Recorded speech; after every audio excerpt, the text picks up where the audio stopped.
আসসালামু আলাইকুম, কেমন আছেন সবাই? তো আবারও একটি রেসিপি শেয়ার করব আপনাদের সঙ্গে। ইলিশ পোলাও খুবই মজা খেতে। এখন ইলিশের সিজন কিন্তু, তো ইলিশ পোলাওটা কিন্তু খাওয়া এখন যাবে সবারই।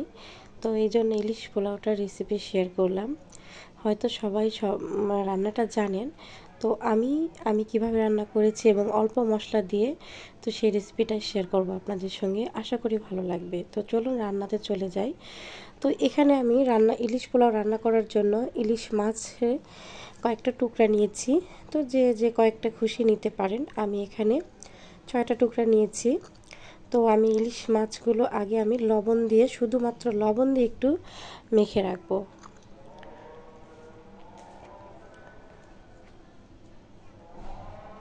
তো এখন আমি রান্নায় চলে আসলাম। তো আমি আগে একটু পেঁয়াজের বেরেস্তা করে নেব। তো এই জন্য আমি একটু কড়াইয়ে একটু বেশি তেল দিয়েছি, দিয়ে আমি পেঁয়াজগুলো ভেজে বেরেস্তা করে উঠিয়ে নিচ্ছি। তো পেঁয়াজ বেরেস্তা আমার হয়ে গিয়েছে। তো আমি সেই বেরেস্তার তেলে আমি আবারও মাছটা রান্না করে নেব। এই জন্য 2.5 টেবিল চামচের মতো পেঁয়াজ দিয়ে দিলাম, পেঁয়াজ বাটা শুধু। তো দিয়ে আমি পেঁয়াজটা 1 মিনিটের মতো একটু তেলের মধ্যে ভেজে নিয়েছি। তারপরে দিয়ে দিচ্ছি এখানে 1/2 চা চামচের মতো কাঁচা মরিচ বাটা। তারপরে দিয়ে দিলাম 1 চামচ ধনিয়া গুঁড়া এবং 1 চামচ জিরা গুঁড়া। আর দিয়ে দিয়েছি এখানে একটু পরিমাণের মরিচের গুঁড়া একটু কালারের জন্য। আর দিয়েছি একটু স্বাদ মতো লবণ।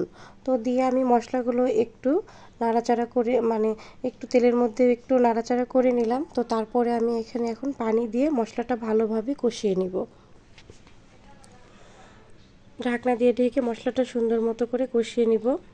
তো মশলাটা আমার কিন্তু কষানো হয়ে গিয়েছে। তেলটা যখন মশলার উপরে চলে আসছে তো তখন মনে করতে হবে মশলাটা কষানো হয়ে গিয়েছে। আর এখানে কিন্তু আপনারা অবশ্যই কাঁচা মরিচ বাটা দিবেন, তাহলে খুবই ভালো টেস্ট আসে এটার এবং কালারও সুন্দর আসে। তো আমি মশলাটা কষানো হওয়ার পরে আমি এখানে কাঁচা মাছগুলো লবণ দিয়ে মেখে রেখেছিলাম, সেই মাছগুলো দিয়ে দিলাম। তো তারপরে আমি এখানে কিছু কাঁচা মরিচও দিয়ে দিচ্ছি, আস্ত কাঁচা মরিচ দিয়ে দিচ্ছি কিছু। পেঁয়াজের বেরেস্তা, যে বেরেস্তাটা আমি করে নিলাম সেই বেরেস্তাটা। তো দিয়ে আমি ঢাকনা দিয়ে ঢেকে এখন 5 মিনিটের মতো রান্না করে নেব। আর চুলার জালটা কিন্তু এই পর্যায়ে মিডিয়াম লো হিটে ছিল। আমি 2 মিনিট পর একটু ঢাকনা উল্টিয়ে পাল্টিয়ে দিচ্ছি। মাছগুলো একটু আস্তে আস্তে খুবই আস্তে করে মাছগুলো উল্টিয়ে দিতে হবে, যেন মাছগুলো ভেঙে না যায়। ভেঙে গেলে আর কি দেখতে ভালো লাগে না, এই জন্য। তো কাজগুলো খুব সাবধানে করতে হবে এই কাজটা।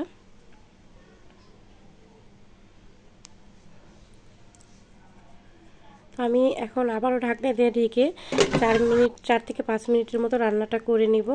তো আমার মাছ রান্নাটা একদম কমপ্লিট হয়েছে। আর ইলিশ মাছ রান্না হতে কিন্তু সময় বেশি লাগে না।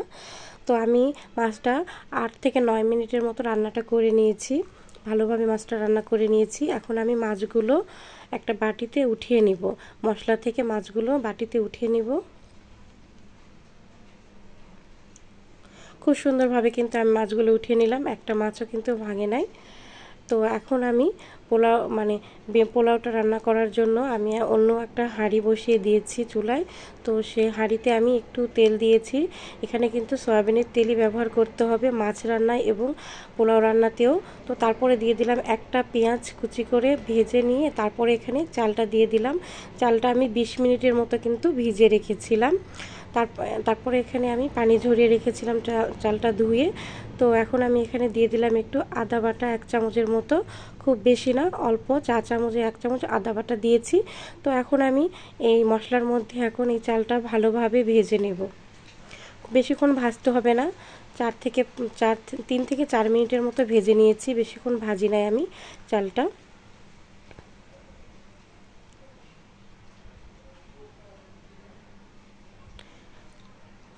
তো চালগুলো আমার ভাজা হয়ে গিয়েছে। এখন আমি পানি দিয়ে দিচ্ছি। এখানে কিন্তু ফুটন্ত গরম পানি দিতে হবে।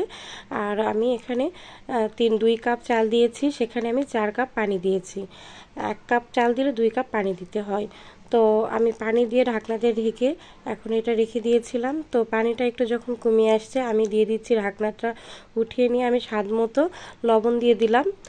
আর এখানে দিয়ে দিচ্ছি আমি মাছ রান্না করার যে মশলাগুলো ছিল, তারপরে সেই মশলাগুলো কিন্তু আমি এখন এই পোলাওয়ের সঙ্গে দিয়ে দিচ্ছি। অনেকে কিন্তু পোলাও হওয়ার পরে এটা উপরে দেয় মশলাগুলো, কিন্তু আমি এই পানি থাকতে, চালের সঙ্গে পানি থাকতে আমি মশলাটা দিয়ে দিলাম, তাহলে একদম মিক্সড হয়ে যাবে, ভালো লাগবে। তো আমি এখন ঢাকনা দিয়ে ঢেকে অপেক্ষা করব পোলাওটা ভালোভাবে রান্না হওয়া পর্যন্ত।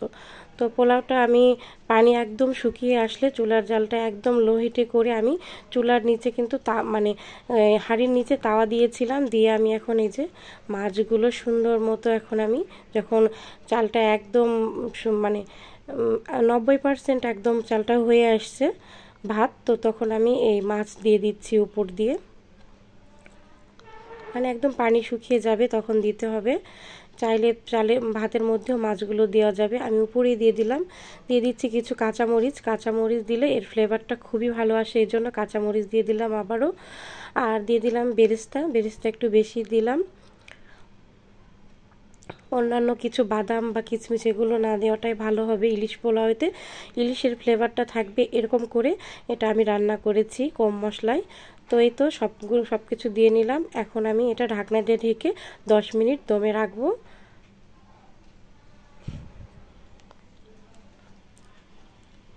তো 10 মিনিট পরে আমি আবারও চেক করে নিচ্ছি যে আমার একদম পারফেক্টভাবে ভাতগুলো রান্না হয়েছে কিনা। তো ভালোভাবে রান্নাটা হয়েছে, তো এই তো একদম রেডি ইলিশ পোলাও, খুবই সুন্দর হয়েছে আর একদম পারফেক্ট ঝরঝরা হয়েছে কিন্তু পোলাওটা। আর এই রকম করে রান্না করলে ফ্লেভারও ভালো আসবে, কোনো রকম মশলার ফ্লেভার আসবে না। তো এখন আমি একটু সার্ভ করেও দেখাচ্ছি যে পোলাওটা কেমন ঝরঝরে হয়েছে। তো ভালো লাগলে লাইক কমেন্ট শেয়ার করবেন, আর এভাবে রান্না করে খাবেন, আশা করি ভালো লাগবে। আল্লাহ হাফেজ, সবাই ভালো থাকবেন।